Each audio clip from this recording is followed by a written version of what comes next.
আলু সেদ্ধ করা অথবা রোদে দেওয়ার ঝামেলা ছাড়াই কাঁচা আলু তেলে ভেজে মাত্র 10 মিনিটেই পটেটো চিপস তৈরি করে নিতে পারবেন। ভাবা যায়?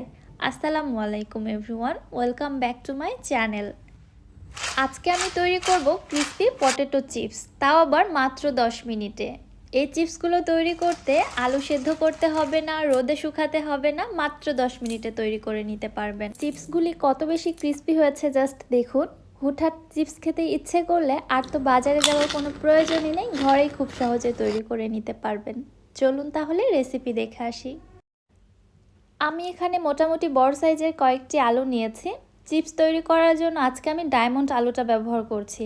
আপনারা অন্য যে কোনো আলু নিতে পারেন, তবে ডায়মন্ড আলুটা দিয়ে চিপসটা বেশি ভালো হয়। ফার্স্টে আলুর খোসাটাকে একটি পিলারের সাহায্যে আমি পিল করে নিচ্ছি। বিসমিল্লাহ।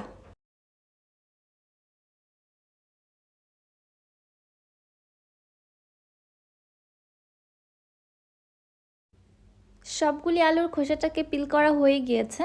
এবার আমি আলুগুলোকে স্লাইস করে কেটে নিব। আমি ছুরির সাহায্যে স্লাইসগুলো করে নিচ্ছি, আপনারা আপনাদের সুবিধা মতো কেটে নেবেন। আলুর চিপস কাটার জন্য বা পাতলা পাতলা স্লাইস করার জন্য যে গ্রেটারগুলো পাওয়া যায় ওগুলো দিয়েও কেটে নিতে পারেন। আবার যারা বটিতে কমফর্ট ফিল করেন তারা বটি দিয়েও কেটে নিতে পারেন। তবে আমি ছুরি দিয়ে কেটে নিচ্ছি। আর কতটা পাতলা করছি আশা করছি বুঝতে পারছেন। যতটা সম্ভব পাতলা করে কেটে নিতে হবে। আর সবগুলো স্লাইস একই মাপে কেটে নেওয়ার চেষ্টা করবেন। কোনোটা যদি বেশি পাতলা হয় আবার কোনোটা মোটা হয় তাহলে ভাজতে প্রবলেম হবে। আলুর স্লাইসগুলোকে কেটে এভাবে রেখে দিব না, সরাসরি পানির মধ্যে রেখে দিচ্ছি। এছাড়া কিন্তু আলু স্লাইসগুলো কালো হয়ে যেতে পারে, কারণ আমরা সকলেই জানি আলুর মধ্যে স্টার্চ থাকে প্রচুর পরিমাণে। যেহেতু নতুন আলু, এটাতে কিন্তু আরও বেশি পরিমাণে স্টার্চ রয়েছে। এজন্য অবশ্যই কেটে সঙ্গে সঙ্গে পানির মধ্যে দিয়ে দিতে হবে। এবারে পানির মধ্যে 1 চামচ লবণ দিয়ে এই লবণ পানিতে আলুগুলোকে ভিজিয়ে রাখছি মিনিমাম 15 থেকে 20 মিনিট। এর মধ্যে আলুর স্টার্চটা বের হয়ে যাবে। ফিরে আসছি আমি মিনিমাম 15 মিনিট পরে। ঠিক 15 মিনিট পরে দেখুন আলুর স্লাইসগুলো কিন্তু আগের তুলনায় অনেকটাই সফট হয়ে এসেছে। আশা করছি আপনারা বুঝতে পারছেন।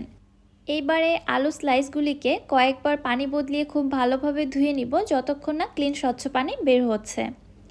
যতক্ষণ পর্যন্ত না ক্লিন পানি বের হচ্ছে ততক্ষণ পর্যন্ত কিন্তু ধুয়ে যেতে হবে।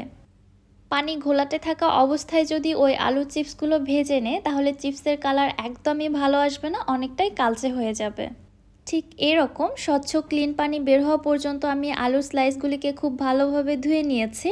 দেন এবারে পানি থেকে আলু স্লাইসগুলোকে আমি উঠিয়ে নিচ্ছি। যতটা সম্ভব পানিটা একটু ঝরিয়ে নেওয়ার চেষ্টা করব। আর এই আলু স্লাইসগুলোকে মুছে নেবার কোনো প্রয়োজন নেই, এই অবস্থাতেই খুব সহজেই চিপসগুলো ভেজে নেওয়া যাবে।